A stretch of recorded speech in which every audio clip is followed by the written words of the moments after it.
guys, and welcome back to my channel, Amie Ann. I'm Amie, and today we're going to have an end of the year wrap-up video. And since it's an end of the year wrap-up video, I figured we should all just share a cup of our hot beverage as I just talked to you as if you were sitting right next to me and we were just having a little, I don't know, heart to heart and while we sip our tea. So basically, I'm just going to go through the whole year in review. I'm going to talk about a lot of my struggles this year. I'm going to talk about some of the good things from this year.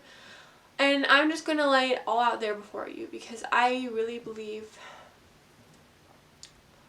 that in this society, especially with social media, we see a lot of people with perfect lives. And obviously we don't want to burden everyone with our troubles.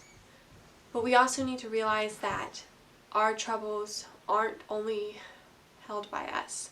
We all share similar problems.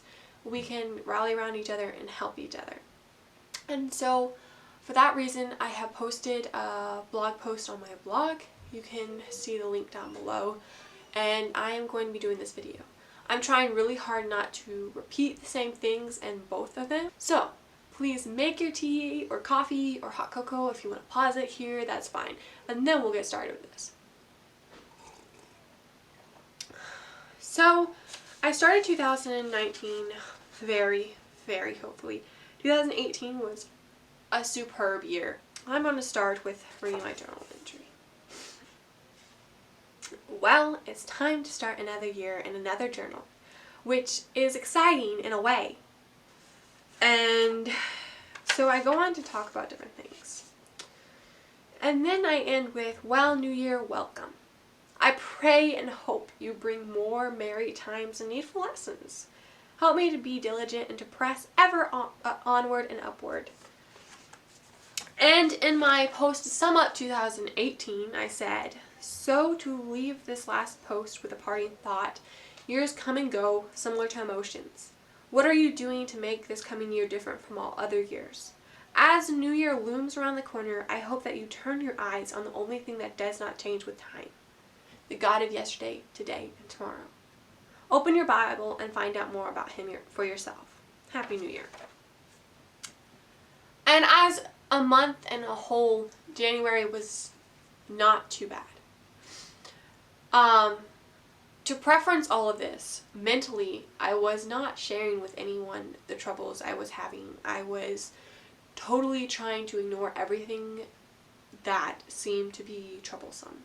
I didn't want to burden anyone. I didn't want to appear weak. I didn't want to hurt anybody. And I thought that if I did not tell anybody about any of these things, they wouldn't be real. I was just imagining them in my mind. In January, my mom ended up breaking her nose. It was an accident that involved my sister and my mom. Obviously my mom. And she ended up having to have nose surgery. And I just remember sitting with her after her surgery because obviously you can't leave someone who had a surgery alone. And I was just thinking, wow, already one trial this year. It's going to be okay. We can get through this. God obviously sends trials for reasons.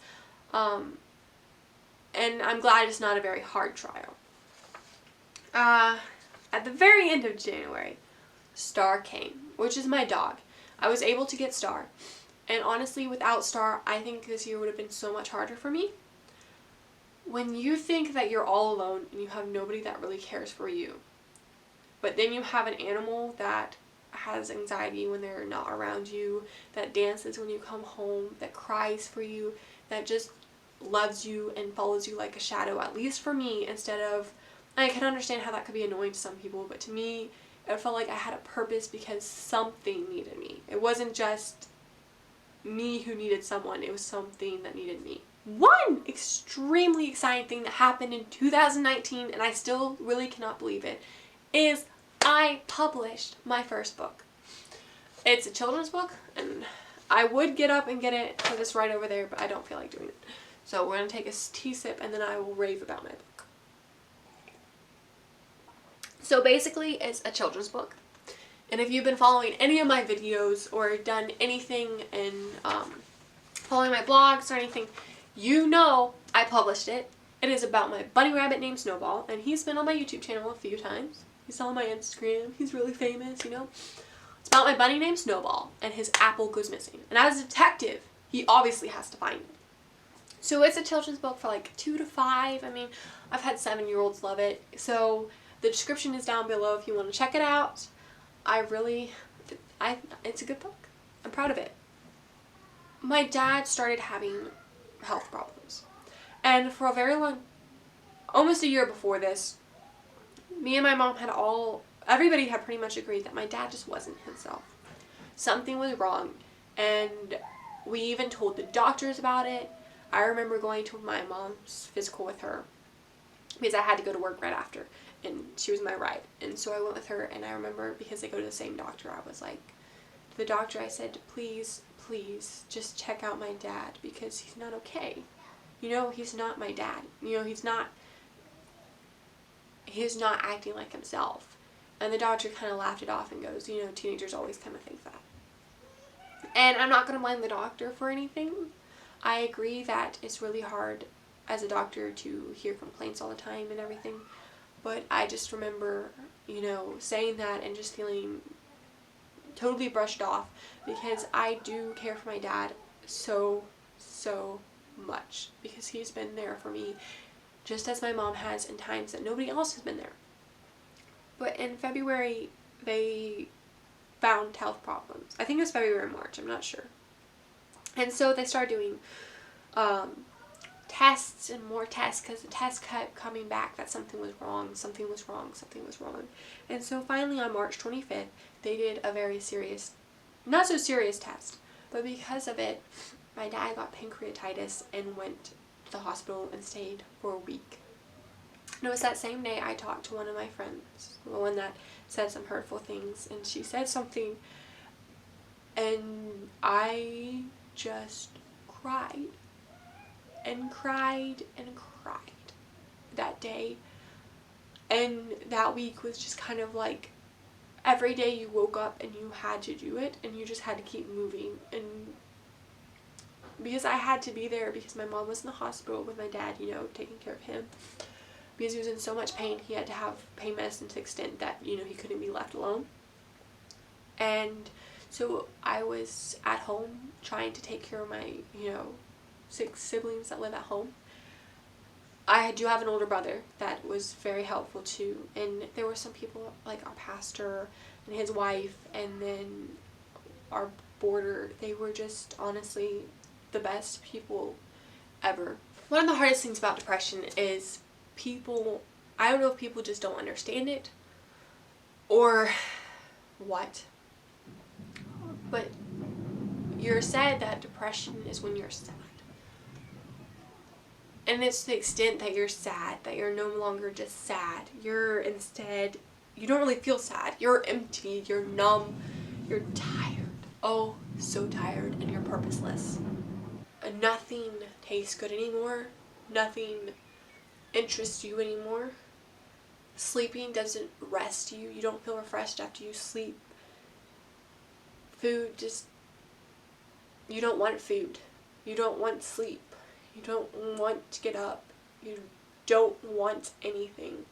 You're just numb and empty and tired. And it's one of the worst feelings in the world because you could go from being a happy, normal person for a few days to suddenly not feeling. And I think that's part of the reason a lot of people do dangerous things when they're depressed, because you don't feel. And all you want to do is feel again.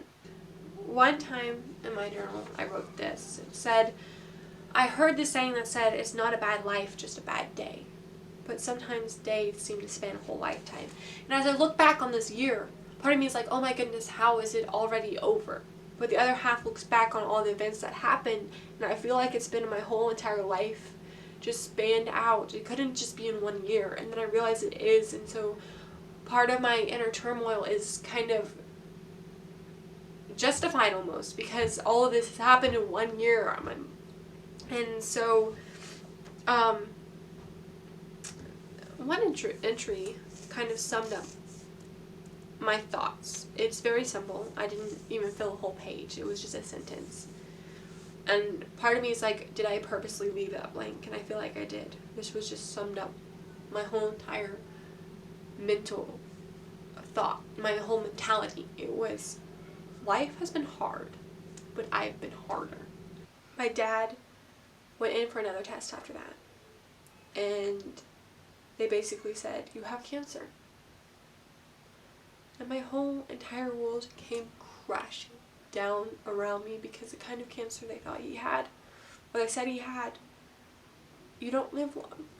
The survival rate isn't huge. You're there one day and you're gone 3 months later. And I could picture myself at my dad's funeral, and I was just like, I can't. This can't. Why? Why? God, why? And so, we went to a cabin trip to celebrate some amazing news that came. My dad had another test after they decided he was going to be treated for cancer. And the doctors went in and were like, hang tight. We don't see anything. There was nothing. The cancer you're looking for, there was nothing. And so my dad was basically pronounced cancer free. They weren't sure if there was even cancer there in the first place. But I believe there was. And I believe that God answered so many different people's prayers. And that he was like, oh, you of little faith, why didst thou doubt? Why did you doubt God's awesome, superb mercy and his goodness and his love for his children? And so we went to a cabin trip. It was a beautiful cabin in the mountains. It was amazing. And then it was my birthday. But first, to show you how I felt about the cabin and how just my world was, it was like I wrote, my world has changed from sad depression to silent, peaceful calm. In August, I kind of realized that I couldn't be this way forever. I didn't want to be this way forever. And I always encourage my friends to talk to their parents. I had not, up to this point, not told any of my parents anything about this. So I went to my mom and I told her everything I could. And it was one of the scariest things I've ever done. But if you have not told your parents about your mental problems or struggles, please do that. Your parents love you. They need to know. I ended up telling my dad too. And they've done everything they can to help me. So please be honest with your parents. Be honest with those in your life. Be honest with those who actually love you and are supposed to love you. So unfortunately, my camera stopped recording, and so you don't have the ending of my video. But basically, I just wanted to say that in December, I was able to look at life with a better perspective and have a very good time. And I want to end this video basically by saying that if you're depressed, please don't, or anxious or anything, please don't try to get through it alone. Go find help, because there are people that want to help you and want to see you live life to its fullest.